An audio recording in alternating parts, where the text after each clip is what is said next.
가끔 튀어오르는 게 물고기인가요? 네, 그런 거네. 나는 여기서 안 보이고 물소리만 나니까.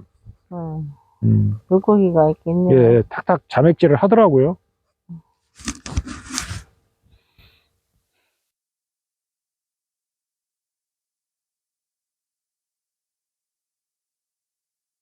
뭐, 아유, 힘든 마음에 상처나 고통이 있으면 사실 그거 참 해결하기 어렵죠. 트라우마가 강하게 존재하는 분들한테는 먼저 그 트라우마를 경감시키는 것을 먼저 해야 됩니다. 그렇죠. 예, 그것이 먼저 좀 어느 정도 경감이 되고 나서 그 다음에 이렇게 깊이 들어가는 게 맞습니다. 네, 사람의 자기는 뭐 자기의 상처나 이런 트라우마도 어떻게 보면은 자기 사랑, 자기 애가 강하기 때문이죠. 뭐 근데 이제 따지고 보면 다 거기서 예, 출발한다고 볼 수 있지 그러면은 않습니까? 뭐 자기 자신에 대해서 음. 자기 자신의 존재에 대해서 생각을 안 할 수가 없죠. 부처님이 얘기하신 자기 존재에 대한 생각을 공부할 수밖에 없는 것 같아요.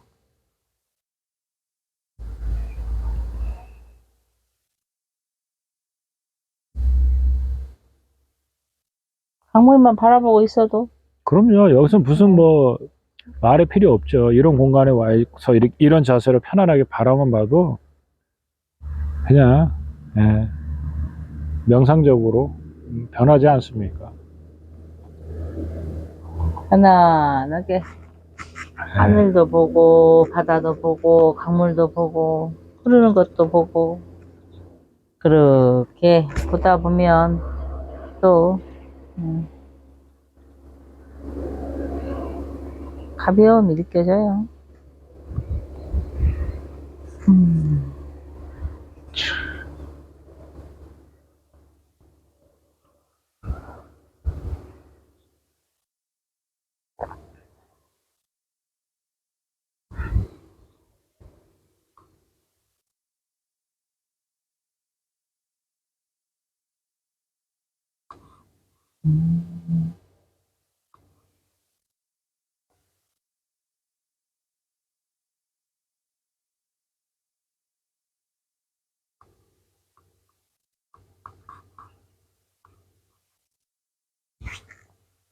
스님이 얼마 전에 들려주셨던 그 난 참 바보처럼 살았군요. 예. 그 노래를 듣고 싶네요. 아니 나는 이제 김도영 씨의 난 참 바보처럼 살았군요. 그 노래가 예전에 그냥 참 철학적이다고 생각했는데 제가 예전에 1993년 2년도죠. 내가 선도 수행에 입문했을 때 이런 수행이 있구나. 무술하다가 그런 수행을 넘어가니까 야, 또 다른 세계가 있구나 해서 참 큰 변화가 있었는데 그때 김도영 씨가 그러한 수련을 하시고 나서 그때 자기 자신을 그동안에 살아왔던 모습을 되돌아보니까 참 그와 같다 하는 마음으로 그 노랫말을 썼다고 제가 알고 있어서 그래서 그 노래를 들어보니까 참 비슷한 공감을 일으키더라고요. 그래서 참 괜찮은 노래다 이렇게 생각을 했죠. 한 구절 불러주시지요, 스님. 나 노래 잘 못해요. 노래 뭐 가사말도 잘 모르고 노래 스님들한테 개울에 노래 부르지 말고 춤추지 말라고 했기 때문에 안 하죠. 뭐 특별한 경우를 제외하고는 잘 하지 않습니다. 살면 살다가 조금씩 이제 자기가 알아지는 게 있잖아요. 그 전에 자기의 삶이 얼마나 바보처럼 살았는지 깨닫는 그 순간에 우리가 조금씩 성장을 하게 되잖아요. 그럼요. 그 세상에 보는 이제 그 심미안이 조금 더 넓어지는 거잖아요. 그죠. 예, 그러면서 전에 경험하지 못했던 의식의 영역을 좀 더 확장돼서 보는 거기 때문에 그게 그 의식의 확장이 지혜입니다. 그쵸. 네, 의식의 확장이라는 게 바로 그 지혜거든요.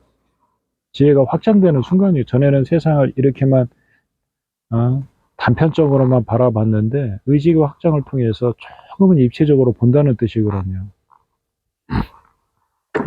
그러니까 그 의식의 확장이 그냥 되냐고요.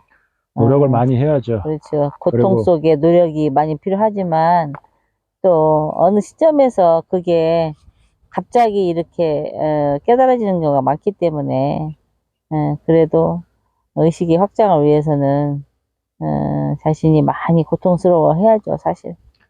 노력을 많이 해야죠. 음, 네, 애쓰고 많이 듣고 배우고. 애쓰고 어느 순간에 알아질 때는 그 애씀이 참 바보같이 느껴지지만 참 그것은 또 다른 어떤 의식의 확장에 필요한 부분이기 때문에 예, 우리가 해야 할 시점에는 어떤 것들을 꼭 해야 되는 거죠.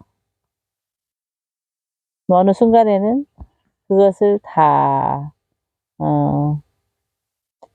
놓여지기도 하고. 어떤 이가 사람이 없는 음, 자연환경이 이렇게 잘 되어 있고 곳에 태어나서 사는 동안 다른 사람을 크게 만나지도 않았고 다른 이들의 죽음을 목격한 적도 없고 다른 이들의 삶을 크게 본 바 없이 평안하게 살아온 이가 죽음에 대해서 뭐 어떤 생각을 할까요? 들은 바도 없고.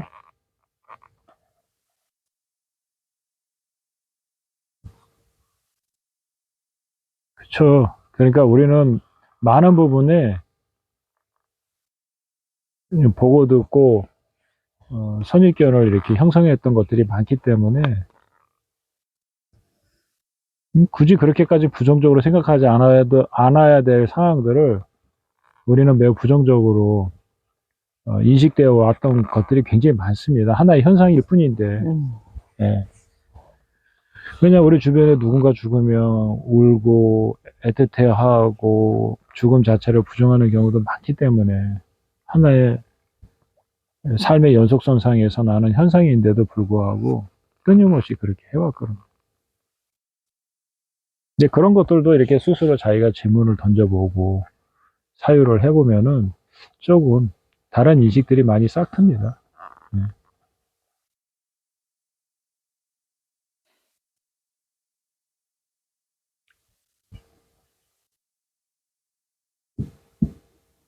어떨 때는 아이고 우리 승려가 된 거에 대해서는 참 승려라기보다는 수행자가 된 거에 대해서 참 대단히 참 축복이다 이런 생각이 드네요.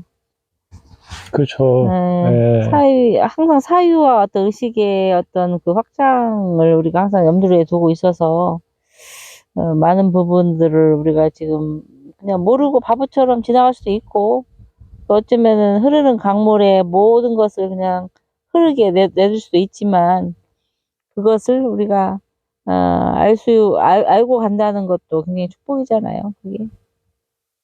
삶을 굉장히 진지하게 바라보고 올바르게 살려고 애쓰는 아주 적극적으로 애쓰는 모습이 이게 출가자들이잖아요. 그렇죠. 그러니까 굉장히 삶에 대해서 진지한 태도를 갖고 있다고 볼 수 있습니다. 저는 이렇게 승려돼서 뭐 이렇게 좀 여유 있게 이렇게 뭐 있어 본 적이 별로 없었던 것 같아요. 사실 실제적으로 어떻게 살 것인지 또 내가 또 무엇인지 삶이 무엇인지 뭐 이런 모든 물음을 안고 승려가 됐지만 한 번도 이렇게 여유 있게 살아본 적이 없는 것 같아요. 뭐 지금 조금 이런 환경이나 조건들이 이루어지니까 이제 제가 조금 더 깊이 이렇게 살고 있지만 수행자들조차도 사실은 자기가 뭔가를 해야겠다 그런 마음이 있으면 사실 굉장히 여유가 없잖아요. 그거에 대해서 부단히 노력하고 그러다 보면 또 그게 습이 되고 근데 이제 이렇게 또 한번 그렇게 부지런히 살다가 또 이렇게 또 여유 있게 한번 이렇게 살아보니까 또 많은 부분에서 또 알아지는 게 많네요. 사람 심장이 음, 100%다 근육이에요. 네, 태어날 때 우리가 태어나서 호흡하고 할 때부터 우리에게는 어느 정도의 스트레스가 항상 있어요. 죽음에 대한 공포. 어린 애기도 죽음에 대한 살고자 하니까 그런 것들이 스트레스로 그래서 심장이 죽는 그 순간까지 제대로 이완되기가 굉장히 어렵습니다. 근데 그러면 그러한 현상이 나에게 무엇을 어떤 영향을 주느냐? 진정한 이완이 경험되기가 쉽지 않다는 겁니다. 어느 정도까지는 된다 그러지만 진정한 이완이 되기가 굉장히 쉽지가 않아요. 그래서 우리가 이렇게 잠시 전에 경험하지 않았던 이러한 휴식과 여유로움, 이런 이완을 경험하게 되면 생리학적으로 심장이 좀 편안해집니다. 그렇죠. 심장이 편안해진다는 것은 미세 혈관들의 확장을 경험한다는 겁니다. 그럼 평상시 스트레스로 해서 긴장돼서 미세 혈관이 충분히 소통되지 않았던 부분들이 조금 편안하게 소통이 된다고 하는 겁니다. 자, 미세 혈관이라는 건 내가 의지력으로 해야겠다 해서 되는 거 아닙니다.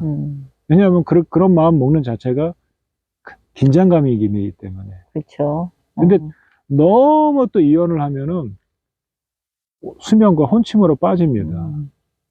아마 지금 이 이야기는 명상, 선정을 당린이들한테도 다 비슷한 원리일 겁니다. 그래서 이완을 한다는 거는 결코 쉽지가 않습니다. 모르면 그건 이완이 아니라 그냥 단순히 방임이고 그냥 놔두는 거고, 진정한 이완이라는 거는 삶에 대한 그런 원리를 정확히 꿰뚫었을 때 비로소 삶에 대한 문제를 해결했기 때문에 비로소 거기서 이제 깊은 이완이 일어나는 거죠. 예, 생에 대한 애착 같은 것들을 크게 갖고 있지 않을 때. 그래서 이 중간중간 이렇게 휴식을 한다는 거는 굉장히 중요합니다. 휴식이 수행의 큰 부분을 차지한다는 것을 이해할 때까지는 오랜 세월이 걸려요. 왜냐하면 우리 학교 다닐 때부터 끊임없이 노력하고 애쓰는 것에 훈련만 돼 있었잖아요. 내가 조금 편하게 있을 때는 경쟁자들로부터 또 추월당하고 그것이 몸에 배어 있었겠죠. 남들한테는 항상 열심히 하는 사람으로 인정받아야 되기 위해서는 늘 악착같이 노력했어야 되는데, 그런 리듬 속에서 이렇게 있으면 나태하다는 소리나 듣죠. 그러니까 이완이 이렇게 휴식이라는 게 결국은 사실은 그런 수행의 궁극적인 목적도 진정한 휴식, 이완인데,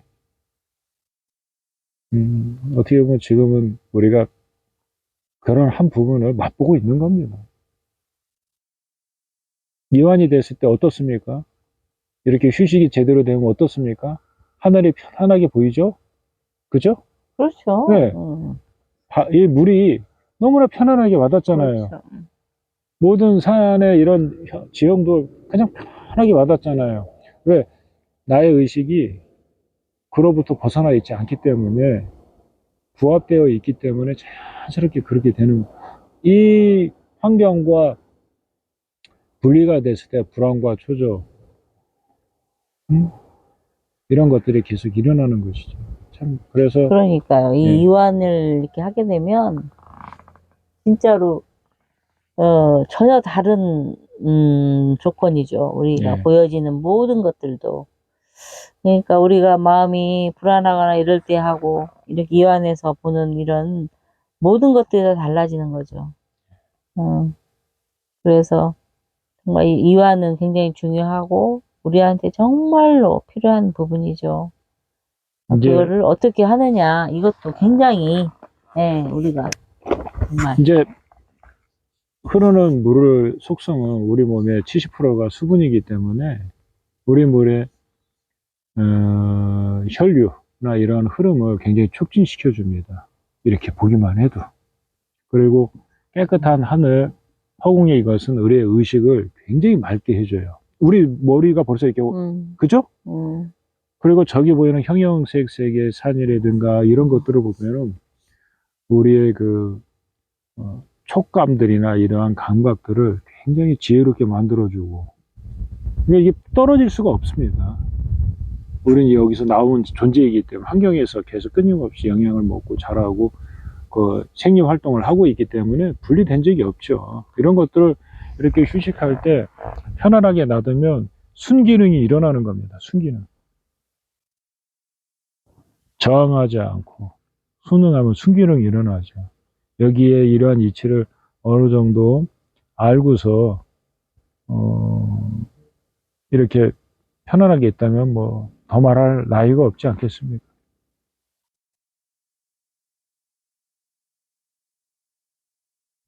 조금 스님 깊이 이완하고 갑시다, 스님. 그래요. 자.